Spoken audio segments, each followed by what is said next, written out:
Santo do dia 25 de julho, segundo o livro Na Luz Perpétua, a Vida dos Santos, volume 2, do Padre João Batista Limã, segundo o calendário tridentino, dito de São Pio V, 1959, São Tiago Apóstolo. O apóstolo Tiago, chamado Maior, era natural da Galiléia, filho de Zebedeu e Maria Salomé, irmão do apóstolo e evangelista São João. Estando um dia com o pai e o irmão a consertar redes, passou Jesus e disse-lhes: Segui-me. João e Tiago obedeceram imediatamente, deixaram o pai e as redes, seguiram Jesus e ficaram-lhe fiéis discípulos até os dias da Sagrada Paixão. Santo Epifânio afirma que Tiago viveu sempre em perfeita castidade. Incontestável que São Tiago foi um dos apóstolos mais íntimos de Jesus Cristo. O Evangelho relata que, em ocasiões determinadas, Jesus se fazia acompanhar só de 3 apóstolos, de São Pedro, de São João e de São Tiago, como aconteceu na ressurreição da filha de Jairo, na transfiguração no Monte Tabor e na agonia do Horto das Oliveiras. Jesus Cristo chama os 2 irmãos João e Tiago Boanerges, que significa filhos do trovão, talvez para indicar que mais tarde seriam homens cuja palavra abalaria os corações, movendo-os a aceitar a verdade da nova religião. São Lucas narra um fato que caracteriza bem a índole dos 2 irmãos, como também sua dedicação ao Divino Mestre. Quando chegaram a uma cidade na terra dos samaritanos, estes não os quiseram deixar entrar. João e Tiago viram nisto uma injúria feita ao Mestre e exprimiram a indignação nestas palavras: Queres, Senhor, que mandemos cair fogo do céu sobre esta cidade para consumi-la? E Jesus repreendeu-lhes a reflexão e disse: Não sabeis de que espírito sois. Não veio o Filho do Homem perder, mas salvar as almas. No Evangelho de São Mateus, lemos que um dia a mãe destes 2 apóstolos veio pedir a Jesus que os colocasse no seu reino, um à sua direita e outro à esquerda. Evidentemente, o pedido da mãe interpretava o desejo íntimo dos 2 apóstolos. Jesus repreendeu-os ainda e disse: Não sabeis o que pedis. Podeis beber o cálice que hei de beber? Eles responderam prontamente: Podemos. De fato, beberam o cálice do Divino Mestre, como prova a história de sua vida e morte.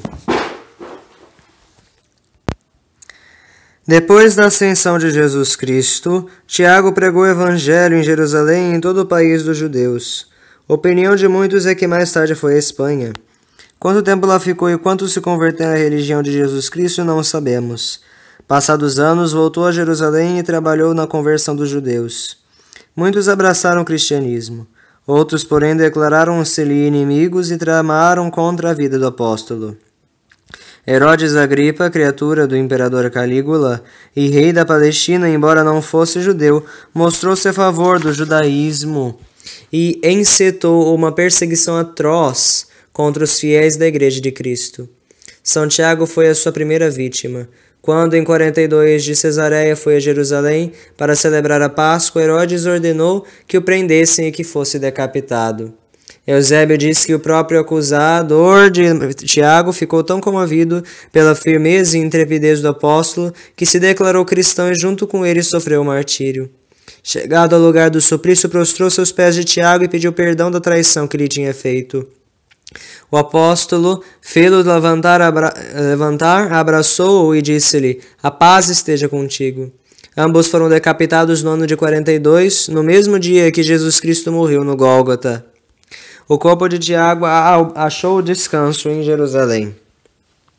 Segundo uma tradição espanhola, o bispo Teodomiro de Iria, em princípios do século IX, teria o encontrado em circunstâncias extraordinariamente maravilhosas. O rei Afonso II erigiu sobre o túmulo uma igreja e um convento que em seguida se tornaram o centro de uma fundação chamada Compostela, isto é, Campo do Apóstolo. Desde então o lugar tornou-se célebre e até hoje é o maior santuário da Espanha, para onde se dirigem grandes peregrinações de toda a Península Ibérica. As relíquias de São Tiago se acham depositadas na grandiosa catedral de 6 naves, terminada em 1122. Numerosos milagres glorificaram o túmulo do apóstolo, cuja proteção à Espanha tem sido bem visível no decorrer dos séculos. O arcebispo Paia Irico descobriu novamente, em 1884, as relíquias do santo cujo jazigo tinha caído em esquecimento. Reflexões. Tiago seguiu imediatamente o chamamento de Jesus Cristo. Aprende do apóstolo que também tu deves seguir prontamente quando a graça de Deus te chama para converter-te do pecado. Adiar a conversão e a penitência até a hora da morte é expor a alma ao perigo de perder-se eternamente. Conheces as tentações horríveis que o demônio te reserva e os ataques furiosos que planeja contra a tua alma na hora da morte?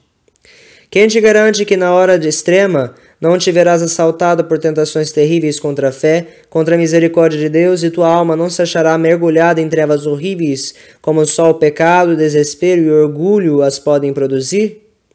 Quem te garante que terás o tempo necessário para fazer uma boa confissão e receber os santos sacramentos, nas disposições em que desejas recebê-los? Em que circunstâncias se dará a tua morte?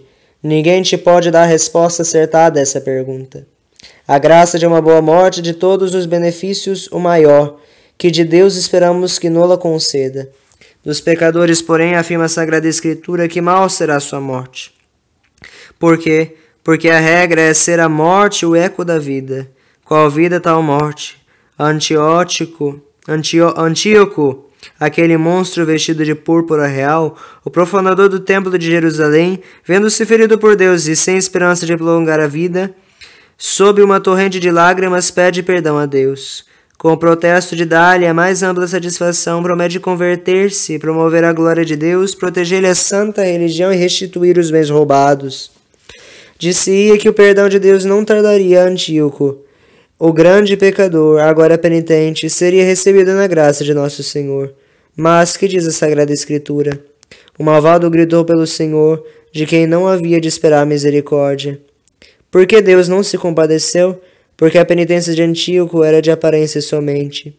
Mais o afligia a horrível doença do que o pecado, com que ofender a Deus. Antes de tudo, sinceridade também para com Deus. Sinceridade na família, na sociedade, sinceridade também na religião. Sinceridade principalmente na penitência, para que não nos seja aplicada a palavra da Sagrada Escritura. Eu te chamei, mas não quiseste ouvir, agora rio-me da tua perdição. Um coração sincero, humilhado e contrito, Deus não rejeitará. Infinita é a sua misericórdia, e pecador nenhum deve entregar-se ao desespero. Jesus perdoou ao bom ladrão, para que te reprevaleças de coragem. Em pecados deixou morrer o companheiro, para que não te entregues a uma falsa segurança. Santos cuja memória é celebrada hoje. Na Palestina, o mártir São Paulo, no tempo do imperador Maximiano Galério. Na Palestina, o martírio da Santa Virgem Valentina, 307. Em Treves, o bispo Magnérico. Na ilha Salsete, perto de Goa, o martírio do bem-aventurado Rodolfo Aquaviva e outros 4 companheiros seus da Companhia de Jesus, entre estes o bem-aventurado Pedro Barni de Arcona, 1583.